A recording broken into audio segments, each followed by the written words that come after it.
감사합니다. 하나님께서 직접 들려주신 말씀 오늘 선포하고자 합니다. 하나님 친히 우리 모두에게 들려주셔서 하나님의 말씀으로, 오늘 나에게 주신 말씀으로 받을 수 있는 심령들 되게 도와주시옵소서. 그 말씀대로 나아가서 순종할 수 있는 믿음도 이 시간에 허락하여 주시옵소서. 감사드리며 예수 그리스도의 이름으로 기도드립니다. 아멘. 지난번에 십계명을 너무 방대한 내용을 제가 드렸습니다. 그래서 십계명은 하나님께서 직접 이스라엘 백성들에게 주신 말씀입니다. 다른 율법들은 모세를 통해서 주시는데 10가지 이 계명은 이스라엘 백성들이 들을 수 있도록, 직접 볼 수 있도록 하나님의 영광 가운데 주셨습니다. 그래서 1계명부터 4계명은 선민으로서 택함받은 이스라엘 백성들이 하나님과의 관계 속에서 절대적으로 지켜야 될 지침서이고, 5계명부터 10계명은 인간 상호간의 도리입니다. 선택받은 이스라엘 백성들이 그 선민의 지침과 윤리에 관한 것들입니다.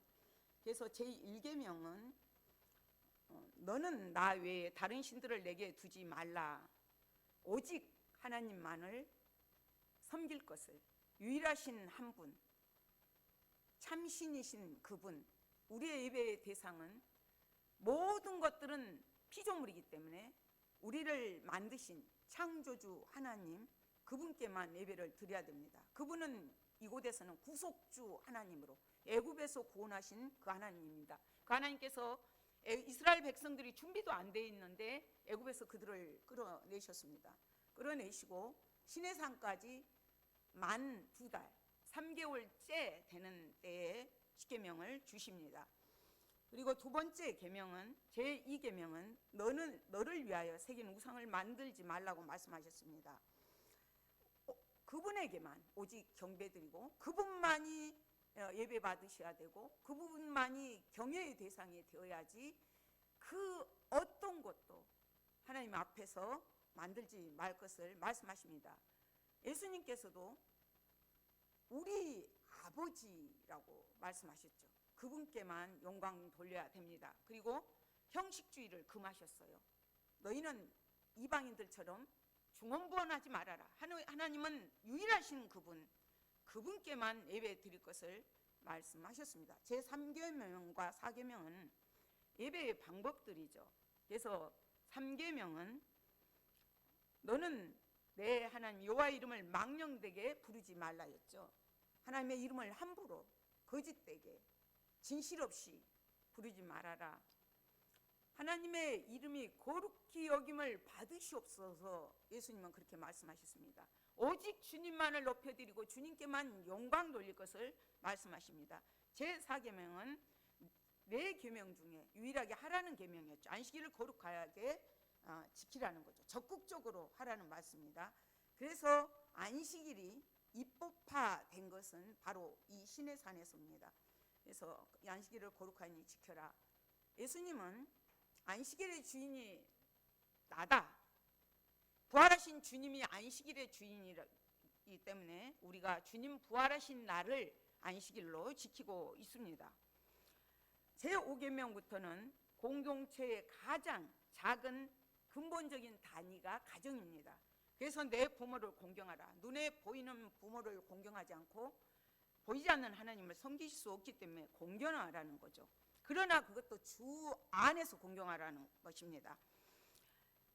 예수님은 믿음 안에서 한 형제 되니가, 영적으로 하나 되니가 형제요 자매요 내 어머니라고 말씀하셨습니다. 그래서 교회 안에서 영적으로 어르신들을 우리가 공경해야 될 것을 말씀하셨습니다. 제6계명은 살인하지 말라. 예수님은 남을 미워하고 나가라고 욕하고 그런 모든 자들을 그런 것까지도 금하라고 말씀하셨습니다. 말 한마디로 남을 상처 주는 것까지도 금하라고 말씀하십니다. 남의 생명을 존중히 여기라는 거죠. 제7째 계명이 간음하지 말라죠. 예수님은 여자를 보고 음욕을 품는 자마다 이미 간음하였다. 마음에서부터 것들을 동기를까지라도 하지 못하게 말씀하신 것입니다. 제8계명은 도둑질하지 말라, 구하는 자에게 주어라, 의에 주리고 목마른 자가 되어라 말씀하셨습니다. 제10계명은 내 이웃의 집을 탐내지 말라였죠. 그러니까 행동만이 아니라 마음에서부터 탐내는 것, 그러니까 심리상으로부터 범죄의 동기를 없애라. 그래서 탐심은 우상이고 마음을 잘 지켜야 됩니다. 이렇게 10계명을 주시면서 하나님을 사랑하라고 하셨죠. 신명기 6장 5절, 너는 마음을 다하고 뜻을 다하고 힘을 다하여 내 하나님 여호와를 사랑하라. 신약에서는 요한일서 5장 3절에서 하나님을 사랑하는 것은 이것이니 우리가 그의 계명들을 지키는 것이라, 그의 계명들은 무거운 것이 아니로다 말씀을 하셨습니다. 그래서 10계명이 주신 목적이 무엇인가? 첫 번째는 하나님과 말씀이 인간의 살아가는 생애 기준임을 알기 위해서입니다. 삶의 기준이라는 거죠. 그러니까 10계명은 인간의 삶을 총망라한 하나님의 명령입니다. 하나님께 대한 인간의 도리고 이웃에 대한 인간의 도리고 한 인간의 내면의 문제, 외면의 문제, 그런 모든 인간 생활의 최고의 지침서, 하나님이 직접 주신 말씀.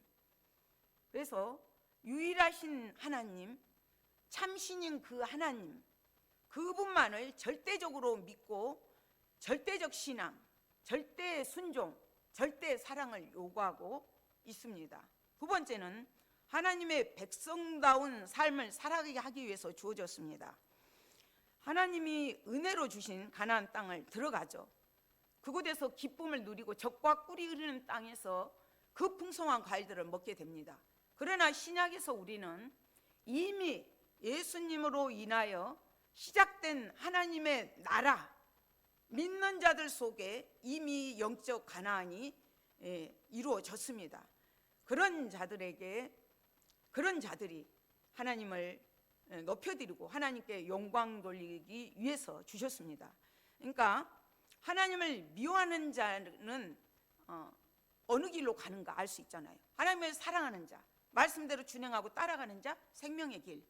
하나님을 미워하고 하나님의 불순종하고 가는 자, 멸망의 길. 누구나 이것은 알 수 있습니다. 세 번째는 모든 인간을 그리스도께로 인도하기 위함이었다고 말씀드렸습니다. 예수 그리스도께로 인도한 몽학선생, 초등교사, 하나님의 지극한 사랑, 무조건적인 선택과 부르심의 결과라고 볼 수가 있습니다. 그래서 10계명은 없으면 이것은 마치 헌법과 같습니다. 우리가 죄인인 것을 깨닫지 못합니다. 그래서 우리의 힘으로는 이 율법을 지킬 수 없다는 것을 깨닫게 하시고 예수님께로, 예수님의 십자가의 보혈이 아니고는 하나님을 만날 수가 없고 나아갈 수가 없다는 것을 깨닫게 해주십니다. 그래서 오늘 이제 그 18절부터가 하나님께서 직접 말씀을 하시니까 이들이 이제 부들부들 떠는 거죠. 너무 하나님의 음성을 직접 들으면 죽게 됩니다. 그러나 이 철없는 이스라엘 백성들은 19장에서는 이들에게 옷을 빨아 입게 하고 옷을 깨끗하게 하고 하나님을 만날 것을 말씀하십니다. 그랬을 때만 해도 이들이 19장 8절에서 백성이 일제히 응답하여 이르되 여호와께서 명령하신 대로 우리가 다 행하리이다 그래요. 하나님께서 말씀하신 대로 다 행하겠습니다 그럽니다. 그럴 때 하나님께서는 이 말씀을 좋게 받으셨어요. 신명기에 가서 보면 여호와께서 너희가 5장에서 그렇게 말씀하십니다. 내게 말할 때 너희가 말하는 소리를 들으신지라 여호와께서 내게 이르시되 이 백성이 내게 말하는 그 말소리를 내가 들은즉 그 말이 다 옳도다. 그 말이 다 옳도다. 다만 그들이 항상 이 같은 마음을 품어 나를 경외하며 내 모든 명령을 지켜서 그들과 그 자손이 영원히 복받기를 원하노라. 기뻐하셨어요. 그러나 이들은 하나님의 음성이 들려오니까 18절에서는 부들부들 떱니다. 초자연적인 현상으로 우레, 번개, 나팔소리, 산의 연기를 보고 듣고 경험하게 되니까 떨면서 벌벌 떨고 멀리 서 있습니다. 그러면서 모세에게 이르되 당신이 우리에게 말씀하소서 우리가 들으리이다. 우리가 순종하겠습니다. 언어에는 이 뜻입니다. 하나님이 우리에게 말씀하시지 말게 하소서 우리가 죽을까 하나이다. 인간인 죄인이 거룩하신 하나님을 얼굴을 뵈면 죽습니다. 그래서 이사야 선지자도 오라 나는 망하리로다. 오라 나는 망하리로다. 그렇게 고백했던 것입니다. 로마서 3장 23절에 보면 모든 사람이 죄를 범하였음에 하나님의 영광에 이르지 못하더니 아담이 대표성을 띱니다. 아담이 대표성을 띠고 우리가 나라 간의 조약을 맺을 때도 대통령이 우리나라를 대표해서 가서 조약을 맺은 것 같이 아담이 죄를 지은 것이 모든 사람이 죄를 범했다고 말합니다. 그래서 오게 된 게 하나님의 영광에 이르지 못하게 되고 로마서 6장에서 죄의 싹은 사망이요 하나님의 은사는 그리스도 예수 우리 주 안에 있는 영생이니라. 죄의 싹이 사망입니다. 그래서 타락한 인간이 하나님을 만난다는 것은 죽음입니다. 두려워서 벌벌 떠면서 중재 역할을 모세에게 해줄 것을 요구합니다. 그랬을 때 20절에 모세가 백성에게 이르되 두려워하지 말라. 하나님이 임하심은 너희를 시험하고 너희로 경외하여 범죄하지 않게 하려 하심니라. 이것이 예배의 목적입니다. 하나님이 임재하신 이유입니다. 이스라엘 백성들에게 하나님을 경외하게 하게끔 범죄하지 않게 하기 위해서 임하신 것입니다. 우리가 물론 이런 과정을 겪어야 돼요. 죽음의 공포를 느낄 정도로 엄한 어떤 고난들을 겪게 되면 그것이 고난 같지만 오히려 하나님을 만날 수 있는 계기가 되고 하나님의 뜻을 알게 되고 하나님의 그 온전한 백성이 될 수 있습니다. 제가 제 자신을 바라보면서 놀랐던 부분은 믿음이 있는 줄 알았더니 목사인 저도 어느 어려움이 딱 오니까 흔들리고 있더라고요. 이것을 보면서 저의 자신이 놀랐습니다. 하나님을 경외한다는 게 말로는 쉽습니다. 그러나 하나님을 경외하기 위해서는 우리가 하나님의 말씀을 들어야 됩니다. 알아야 됩니다. 알아야 되고 죄를 짓지 않기 위해서는 말씀에 순종을 해야 돼요. 그래야 죄를 범하지 않습니다. 그래서 백성은 멀리 서 있고 21절에 모세는 하나님이 계신 흑암으로 가까이 가니라. 백성은 하나님 가까이 가지도 못합니다. 그래서 모세는 예수님의 모델입니다. 표상입니다. 앞부분에서 이스라엘 백성들이 우리의 중재자가 되어 주십시오 해서 모세는 중재자 역할을 하고 중보자도 됩니다. 하나님과 우리와의 만날 수 있게끔 연결해 주는 일을 합니다. 그러면서 모세는 흑암 속으로 가게 되죠. 백성은 멀리 서 있고 모세는 하나님이 계신 흑암으로 가까이 가니라. 하나님이 계신 흑암으로 가까이 가니라. 하나님을 모르는 사람이 시각에서 바라볼 때는 깜깜한 가운데로 간다는 거죠. 자처해서 가는 것입니다. 어두운 가운데로 갑니다. 그러나 그 너머에는 하나님이 계시기 때문에 하나님의 말씀이 하나님이 그곳에 계시기 때문에 모세는 그 길을 갑니다. 우리 예수님 가신 길은 십자가의 길입니다. 죽음의 길입니다. 갈보리의 길입니다. 어려운 길이고 고난 없이 눈물 없이 가지 못한 그런 길입니다. 그러나 주님은 그 길을 가셨습니다. 우리도 마찬가지입니다. 주님을 따라가노라고 하면서 십자가에 없이 면류관 쓸 생각하면 안 됩니다.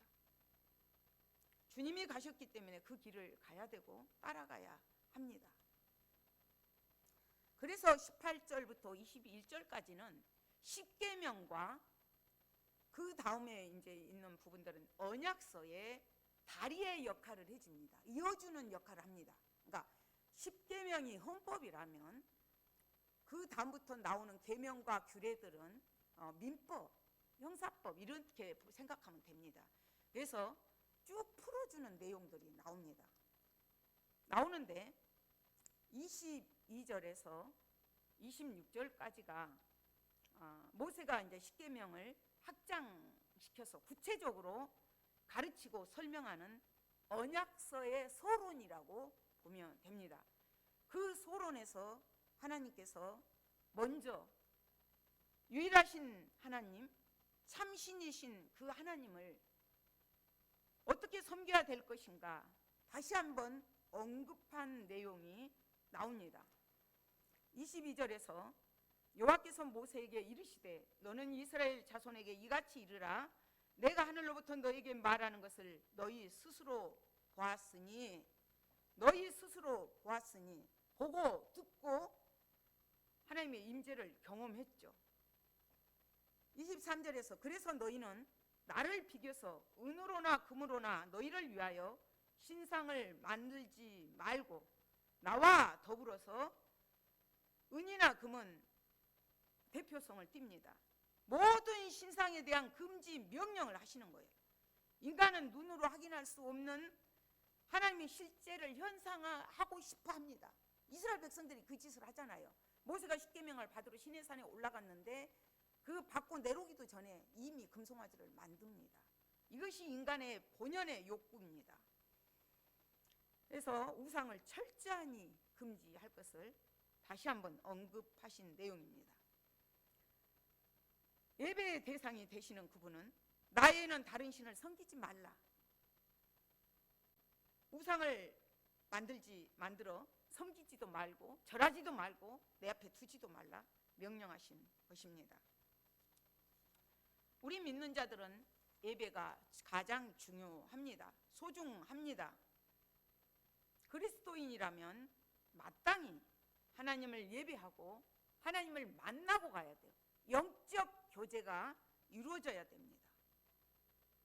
그래서 이 첫 번째 규례가 예배와 관련된 규례입니다. 지금 24절에서 내게 토단을 쌓고 그 위에 내 양과 소로 내 번제와 화목제를 드리라. 내가 내 이름을 기념하게 하는 모든 곳에서 내게 임하여 복을 주리라. 흙으로 단을 쌓아서 예배를 드릴 수가 있어요. 노아도 그렇게 했고 아브라함도 그렇게 했습니다. 하나님께서 너희가 나의 이름을 기억하고 예배하도록 내가 정하여 준 곳이면 어디든지 내가 가서 너희에게 복을 주겠다 말씀하셨습니다. 그래서 그렇게 쌓을 수가 있었죠. 이 중앙 성소 제도가 언제 나오냐면 신명기 12장 이후로 하나님께서 성소를 정하시고 그때부터는 중앙 성소에서만 하나님을 예배하게 하셨습니다. 그 전에는 하나님의 이름을 기억하고 예배하도록 하셨죠.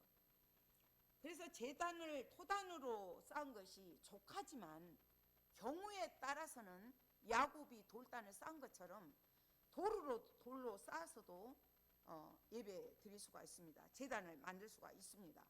그렇지만 25절에서 내가 내게 돌로 제단을 쌓거든 다듬은 돌로 쌓지 말라. 내가 정으로 그것을 쪼면 부정하게 합니다. 자연석 그대로 하라는 거예요. 돌로 쪼아서 어떤 모양을 내고 아름답게 꾸미고 인위적으로 사람의 욕구대로 욕망대로 하지 말라는 것입니다. 그냥 자연 그대로 할 것을 말씀하신 것입니다. 이것이 왜 그렇겠습니까? 토단은 자연적인 돌로 예배를 단을 쌓고 드리라는 것은 마음을 빼앗기는 일이 없도록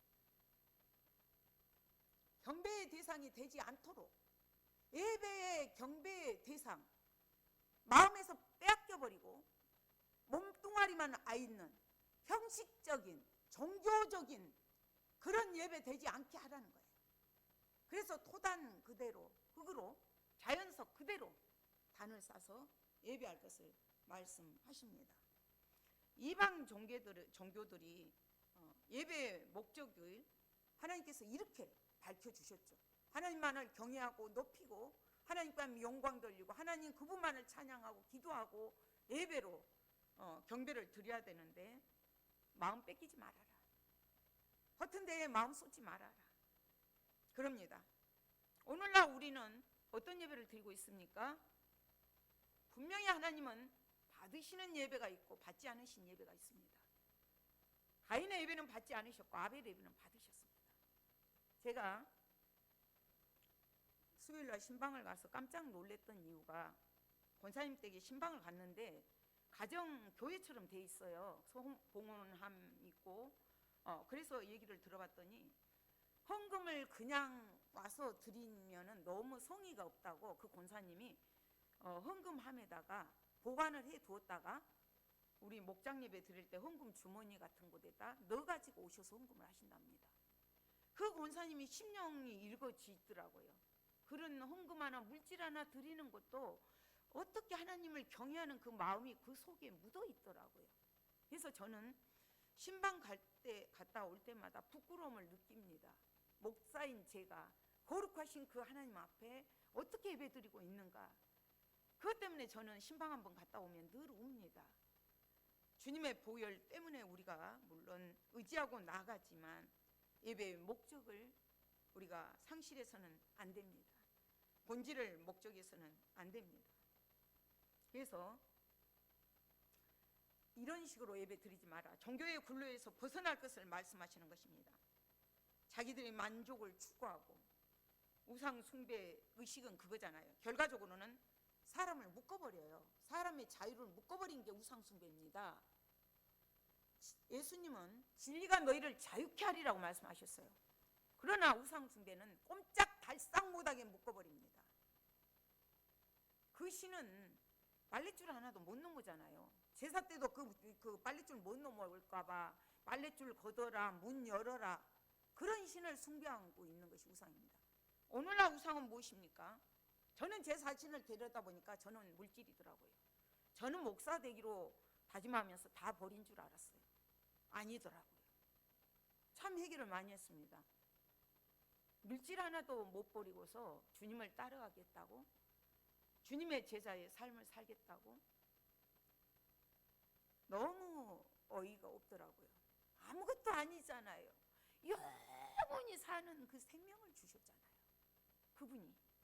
근데 그 생명을 모세가 왜 그 길을 갔겠어요? 가장 소중하기 때문에. 이 세상 어떤 것들로도 가질 수 없는 가장 가치 있는 것이기 때문에 그 길을 택해 간 거잖아요. 예수님을 따라가겠다고 결단한다면 생명보다 더 귀한 것이 있습니까? 영원한 생명보다 더 귀한 것이 있습니까? 우리는 죄인이에요. 하나님 만날 수가 없습니다. 죽음이에요. 예수님 하나님 만나면. 그 중재자의 역할을 예수님이 해주셨고, 예수님이 중보의 역할을 해주셨고, 하나님과 우리의 담을 하셨습니다. 화목제물이 되셨어요, 십자가에서. 그래서 우리는 예수님 때문에 이렇게 날마다 예수의 이름을 부르면서 예수님의 보혈을 의지하면서 나아갈 수가 있습니다. 교회의 본질을 놓치면 안 됩니다. 교회의 위기는 예배의 위기예요. 우리가 코로나를 당해서 예배의 위기를 느껴봤잖아요. 거친 하루에도 성도의 영적 상태는 기갈 상태에 있을 수가 있습니다. 유럽 같은 데 가보십시오. 성전이 어마어마하지 않습니까? 그런 모습들을 보면서 예수님 제자들에게 그렇게 말씀하셨습니다. 마태복음 24장에서 예수께서 성전에서 나와서 가실 때 제자들이 성전 건물을 가리켜 보이려고 나오니 대답하여 이르시되 너희가 이 모든 것을 보지 못하느냐? 내가 진실로 너희에게는 돌 하나도 돌이 남지 못하리라. 그러니까 예수님은 성전이 중요한 것이 아니라는 거죠. 성전보다 더 중요한 것이 무엇인가? 요한복음에서도 수가성의 여인이 물어봅니다. 예수님에게 어디서 예배를 드려야 됩니까? 사마리아 산에서 드려야 됩니까? 예루살렘에서 드려야 됩니까? 그리스 심산에서 드려야 됩니까? 했을 때 이 산에서도 말고 예루살렘에서도 말고 아버지께 예배할 때가 이르리라. 예수님은 장소보다는 대상이 중요하다는 거죠. 참신, 유일하신 분, 오직 한 분, 그분께만 예배 드릴 것을 말씀하십니다. 요한복음 4장에서도 23절에서도 아버지께 참되게 예배하는 자들은 영과 진리로 예배할 때가 오나니 곧 이때라. 아버지께서는 자기에게 이렇게 예배하는 자들을 찾으시느니라. 하나님은 영이시니 예배하는 자가 영과 진리로 예배할지니라. 영과 진리로 예배할지니라. 성령으로 진리 대신 예수 그리스도로 예배 드릴 것을 말씀하십니다. 예수님은 우리의 모든 율법을 완성하신 분입니다. 그렇지만 율법의 정신을 우리가 무시해서는 안 됩니다. 율법의 정신은 하나님을 사랑하고 이웃을 사랑하는 것입니다. 예수님은 그 율법을 완성하셨고 이루신 분입니다. 우리가 지금 26절에서도 너는 층계로 내 제단에 오르지 말라. 내 하체가 그 위에 드러날까 함이니라. 층계로 올라간 것이 이방 종교들은 이 층계를 높여갖고 제사장이 권위 있어 버리려고 이렇게 올라갔습니다.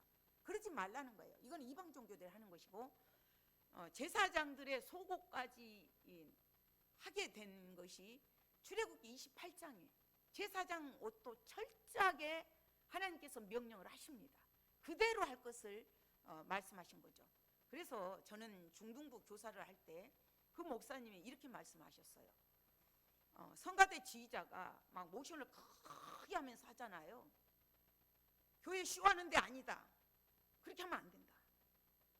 교회 예배를 받으실 대상은 오직 하나님이시다.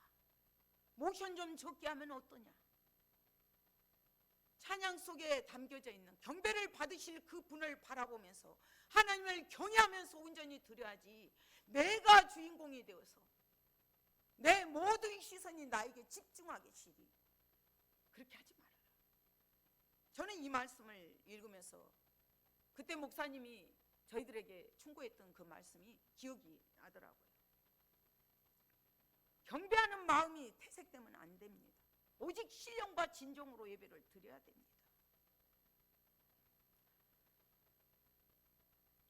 저는 우리가 그러면 어떻게 하나님을 예배할 것인가?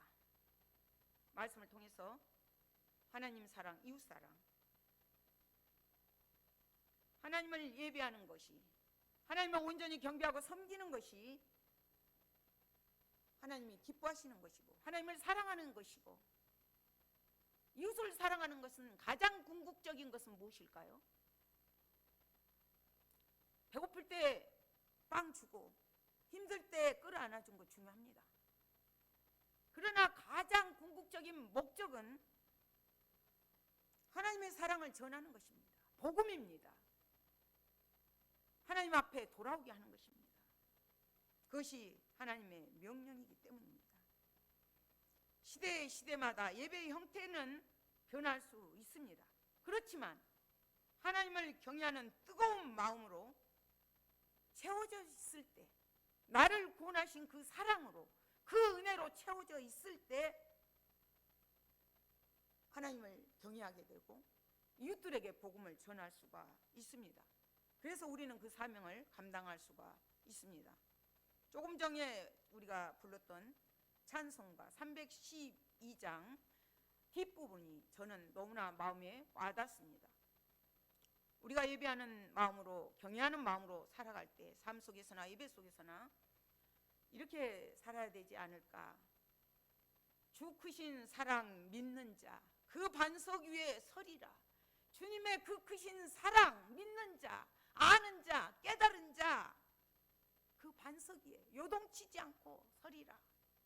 2절에서 우리를 불러주신 주 마음에 소원하신다. 죽었던 우리를 찾아와 주시고 구원해 주시고 자녀 삼아 주시고 영적 가난을 누릴 수 있는 복을 주신 그 사랑, 그 은혜, 그 불러주신 그분이 내 마음의 소원 알고 계신다. 참되고 의지하는 자 주께서 기억하시리. 하나님 앞에서 진실되게 참으로 거룩하게 살아가면서 하나님만을 의지할 때 주님이 기억하시고 그 사명들을 감당하도록 붙들어 주시리라 믿습니다. 주 찬양하고 기도하며 내 본분 힘써 다하라.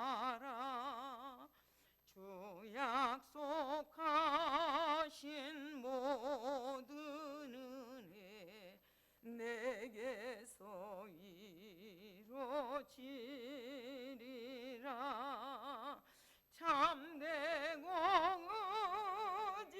의지하는 자 주께서 기억하시리.